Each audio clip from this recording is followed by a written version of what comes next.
Hi, my name is Jay Sugarman, and I want to welcome you to Museum Open House. This ongoing series features and highlights many of the outstanding museums and other cultural institutions. The main purpose of most programs is to inform viewers about current and upcoming exhibits, various programs, resources, and other opportunities that are available for a general public. Today, via Zoom, we're fortunate to have as our guests Dr. Jung-Sil Lee, Komelia Hongja Okim, Jinchul Kim, Tae Dong Kim-James, and Hyun Jung Kim, all of whom are associated with the outstanding exhibition entitled Soaring, Narsha, which is currently on display at the American University Museum in Washington, D.C. Presented by the Han-Mee Artists Association of Greater Washington in honor of its 50th anniversary, Soaring Narsha brings together the powerful work of 31 Korean-American artists, each exploring identity, memory, and cultural heritage through painting, sculpture, textiles, and mixed media. Jung-Sil is the curator of the exhibition, and Komelia, Jinchul, Tae Dong, and Hyun Jung are four of the highly accomplished artists whose work is on display. During the program, we'll be learning why and how Soaring Nasha came about. We'll go on a behind-the-scenes tour, and in the process, come to better understand and appreciate the artistry of our guests. Let's start by meeting our distinguished guests. Welcome. So delighted you're all able to be here. A couple of weeks ago, I had the good fortune to come across the wonderful review in the Washington Post. Learned a lot, eager to find out more and have you inform viewers. Uh, to that end, Jung-Sil, would you please start by first sharing briefly a little bit about your background, academic, artistic interest, and then telling us why and how the exhibition came about, please? I'm an art historian and a critic and a curator. I'm teaching at George Washington for my major and a minor field.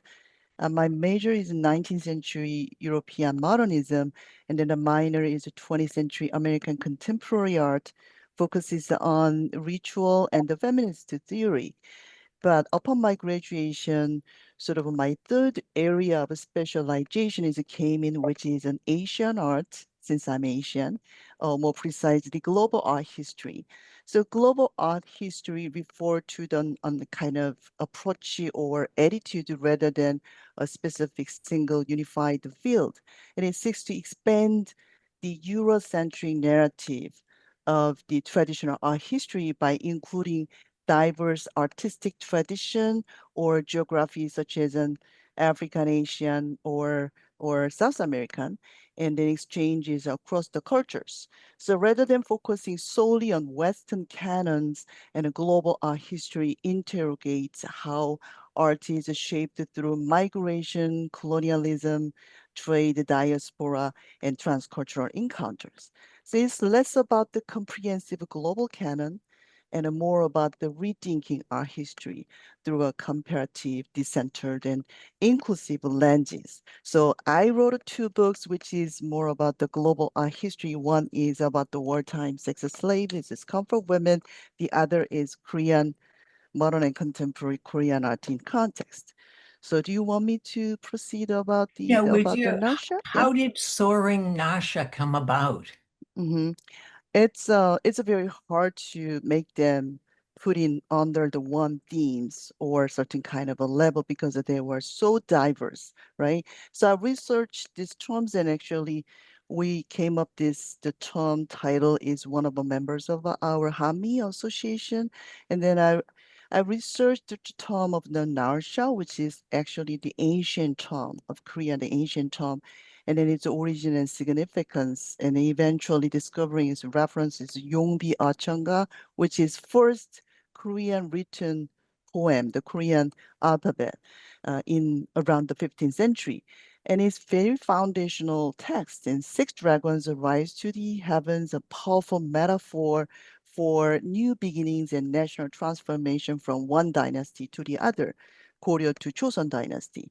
So just as history is shaped by accumulated efforts of those who came before, every flight requires a running start.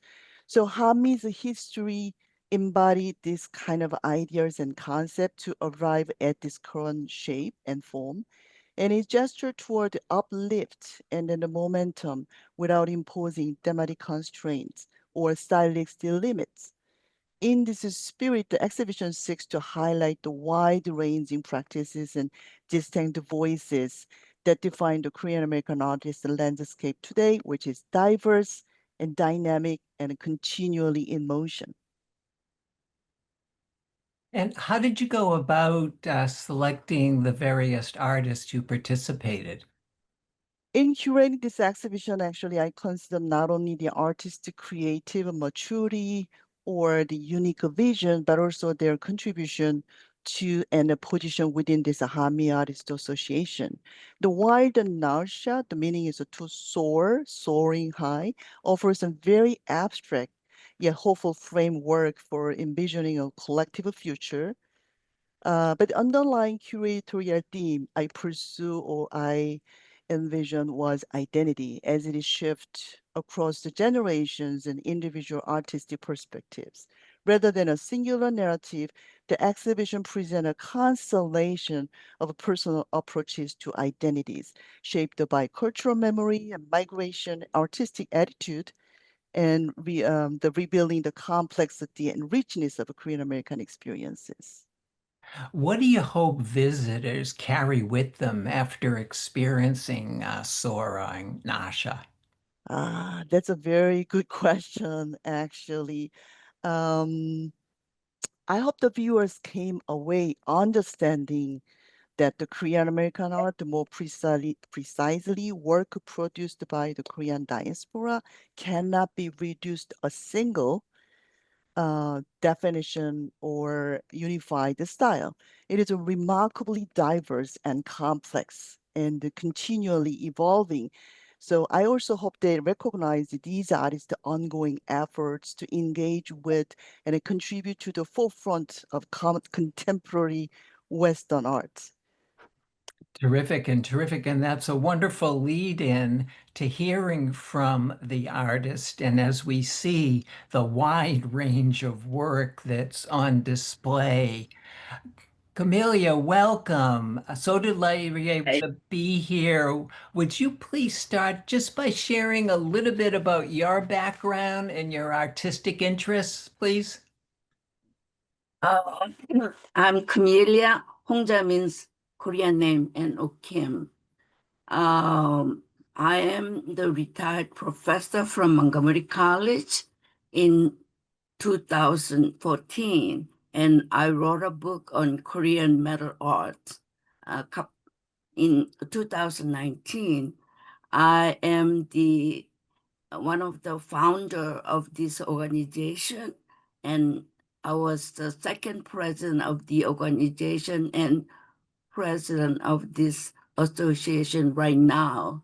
As we came the Golden Jubilee 15 years old celebration, I approached this uh, possible exhibition a couple of years ago. And my work represent, I have three pieces at the exhibition. I guess I'm the only one has three pieces at the exhibition due to being a founder and president of the association. Maybe I was good enough be selected three works. My work is involved with the landscape and human being. I'm always interested in talking to people and watching the landscapes. All my works are involved with the people in the landscape setting. As you can see, this rainbow scape is the abstraction of uh, rainbows settings in the landscape where people are walking around. And Mm. highlighting with a female and male in silver figure, and next one is single figure. Can you move the next project? Yes, this one is a single man marching forward. My distinctive works are highlighting with the curly hair. It took Mm. more than 20 years to add the hair belong in the air, but instead of having straight hair, I had to curl it up to make it much more stable and showing the uh, much more exciting view. And then third one also is a landscape setting, but single ladies working in the landscape. I am retired professor from Montgomery College after teaching there for 43 years. I have degree from Korea, from Ewha Women's University. But after I came to this country, uh, I had to study all over from bachelor's degree, and my bachelor's degree and graduate degrees are from Indiana University. And I guess I'm the most senior person in the group. Mhm. And Before we move on, what appeals to you about working with the different materials, the different mediums that you select to do your work with?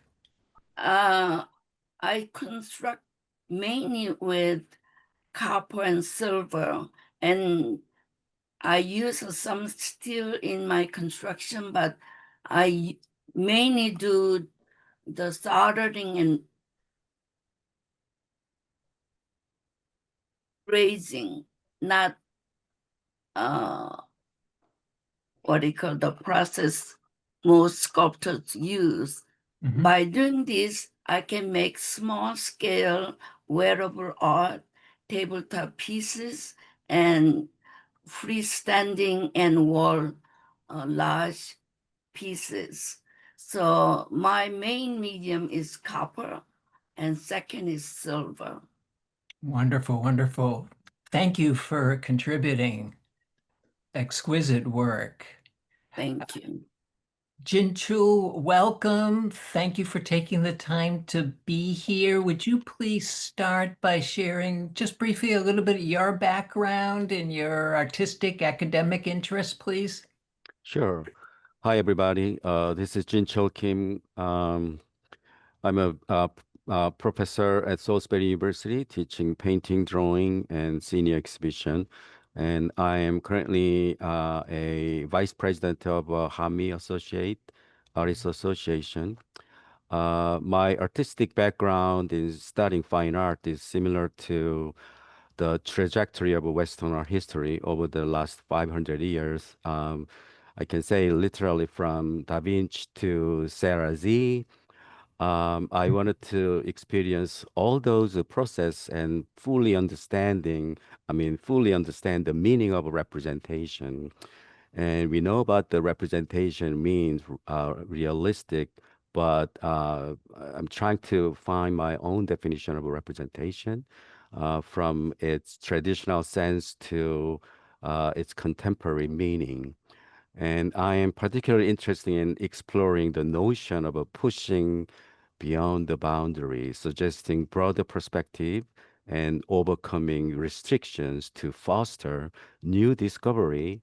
And I use a painting as a universal language to connect these diverse points. Could you share a little bit of the stunning painting we see in front of us here, Rendezvous? Yes, absolutely. My painting has a lot of elements that is not literally, identified by the shapes and, other the commonly known visible, signifier, like a representational stuff.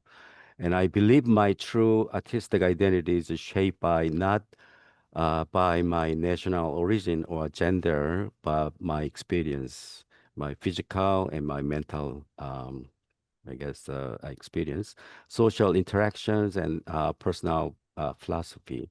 This perspective is why I feel hesitant to attend my own solo show because my work is not what you think what it is.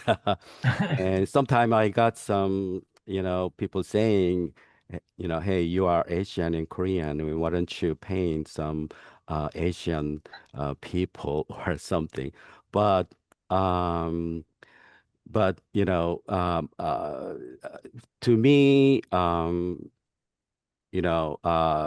feel, feels like the post identity that we have some sort of a term that, newly kind of invented here, which generally refer to perspective that moves beyond an emphasis on fixed singular identity, particularly those based on race and gender or sexuality.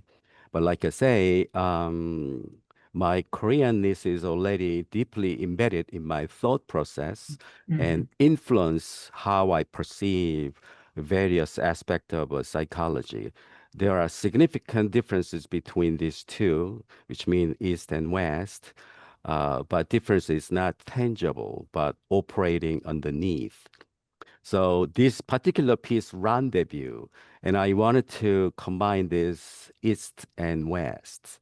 And I know Mhm. this is kind of a cliche, kind of a term nowadays, but it is obvious differences. And if you keep going into very perceptive, scientific, the way of people perceive things and observe things, there's a huge difference between East and West.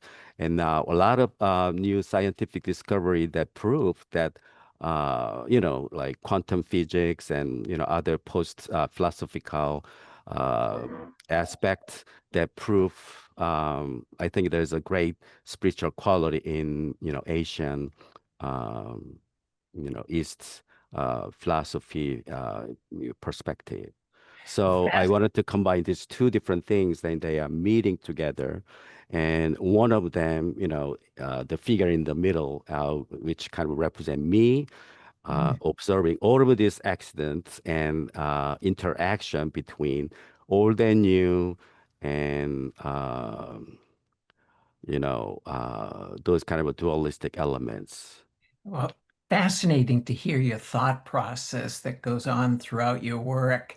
And as we show another couple of images, again, for the limits of time, we're not going to have the opportunity to hear about them, but just Mhm. enjoy for a brief time. But thank you for your contributions and especially the interpretation and approach that you take to your work. Thank you. Wonderful. Thank you. Um, moving on, Tae Dong, welcome. Thank you for taking the time to be here. Would you also start by sharing for us a little bit about your background and artistic interest? Sure, it's my pleasure. Yeah, I'm a artist, Tae Dong Kim-James. I studied sculpture and architecture, and that blend really shapes how I work. And I am drawn to physical forms that carry memory and personal memory, and the cultural or the spiritual. So whether I'm reconstructing the classical figures like Bellona or the Age of Bronze, uh, or the staging ritual like redemption, I'm always exploring the identity and transformation and how we return to ourselves. And for what we're seeing here, can you share a little bit about the process? How do you go about from very briefly and explaining from your initial idea, some of the steps, some of the modes that you go through before we enjoy such a fabulous presentation here? Oh, sure. I use like contemporary technology like 3D scanning, modeling, and printing, alongside the traditional the sculpting method. To break the apart and rebuild all the classical form or my personal memory. So, like on this redemption, is a sculptural ritual rooted in the artist Mai's queer Korean American identity. So this gold hoodie, it once my personal one hangs on the black and white cross as a sacred offering. So like merging Christian iconography and diasporic memory and the personal vulnerability. So the work become the kind of altar for release, healing, and reclamation, and it kind of quiet and a very powerful act of the transformation and the returning. And we're going to move on because of our time and just show the range of your work. A few comments about this piece, please. Yes, this excavated bronze, this homage of the Rodin masterpiece, is kind of classical, the male nude as I recreated as a fragmented body and reconstructed through the digital tool and the memory. So with the visual seam and join, this figure becomes both artifact and the self-portrait, the carrying this personal history, Q&As, and again, as a person, vulnerability. And just a few comments about this final piece of yours. Yeah, this a series of my homage series of the masterpiece. This is also using the 3D modeling and bold color and the segmentation. This pieces become like a hybrid of classical strength and contemporary dissonance. And it questions who get preserved and who get rewritten, and offers a new methodology shaped by rupture and memory and reclamation. Forgive my reclamations. Terrific, terrific. And just another example of the wide range of work that's on display at the exhibition. Moving on, Hyun Jung, so glad you're able to be here. Would you also share a few comments about your background, artistic interest, and then we'll enjoy some of your work? Yes, I'm Hyun Jung. I studied this sculpture in Korea for my bachelor and master. I moved to America about 25 years ago. Did a study a studio art, and that was the I studied the jewelry making for my wearable sculpture. So I'm interested in the humanity and human's value, and I make the wearable sculpture such as crown. What you see is that my visitor for the exhibition, they try on the crown that I make. Each crown that I make has the word in braille with the granule and the jewels, because I believe that everybody deserves a different crown. So when I ask the people pick their own crown and try on. So we take a selfie and take a picture, and then while we are having fun time, I kind of propose them, why don't we think about ourselves, how precious we are? That's the idea. And we share the images in the social media with the hashtag, the contemporary king. So it's about 1,000 images collected since 2015. So now that I'm the stage to use those images to produce the work they call the Human's Jewel. The next work that actually I'm currently showing in the AU Museum. This is the Human Jewels. this is the shape of the Korea Silla dynasty king's crown. In 5th century, back then, the king used to wear the antler-shaped crown. So the crown used to be decorated with the jewels. It can be a small gold plate or the jade hanging there. So instead of those jewels, I replaced that with the human images that I collected with the people. So if you see the detail, next images, and you see the little small people there. So they are very precious people, and then I think that they are jewel. So I wanted to kind of use my background as a pedestal. So I just use the Korean heritage, and then also make a soft and large size the fabric crown, and then yeah. So my next one that you see is that I'm continue to make the humans jewel series. So this is my diamond human series. So it's the large crystal diamond shape, and I engraved those contemporary king images inside. That's fabulous, fabulous. And I'm Thank sure you. the interactive piece is very popular at the exhibition. Oh, thank you. And then what a great joy for me is that when I do the interactive project, and they all enjoy, they are so happy, and I'm really happy to see that moment.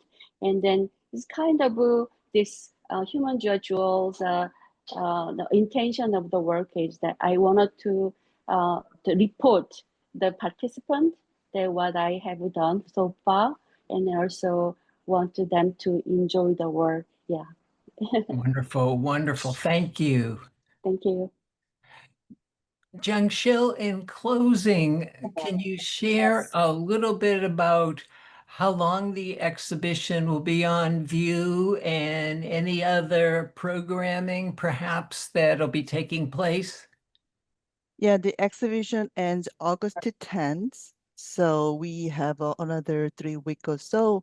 And then on July 12th, we had a second reception, and the curator and 9 participating artists hosted a talk and reception to present the exhibition concepts and share the insights, their works. But to provide the continued access and deepen understanding of the exhibition and work, we kind of are planning to produce a short YouTube video instead of a lecturing in person before the show closes. We have to discuss about that. That given the busy summer season, with the heat and vacation schedules and overlapping events, we believe this format will serve a more effective and accessible alternatives to an additional in-person lecture. Wonderful. Well, look forward to hearing more about that. Unfortunately, we've come to the end of the program. I want to thank all of you very much for taking the time to be here, your busy schedules, as you said, especially during the summertime. So informative. Congratulations on the outstanding exhibition. It's been so well received, and definitely encourage others, viewers, and others watching to make their way to Washington, D.C. and enjoy Soaring, Narsha. Continued success with all of your future endeavors. It's Thank you our very Thank much. pleasure you. to Thank you be Thank so here. you. much. Thank Thank you you. so much. Thank you Thank so Thank you. you much. for inviting us to present on your TD. Definitely our pleasure. And I also want to thank those of you watching for joining and hope you'll be able to tune in next time.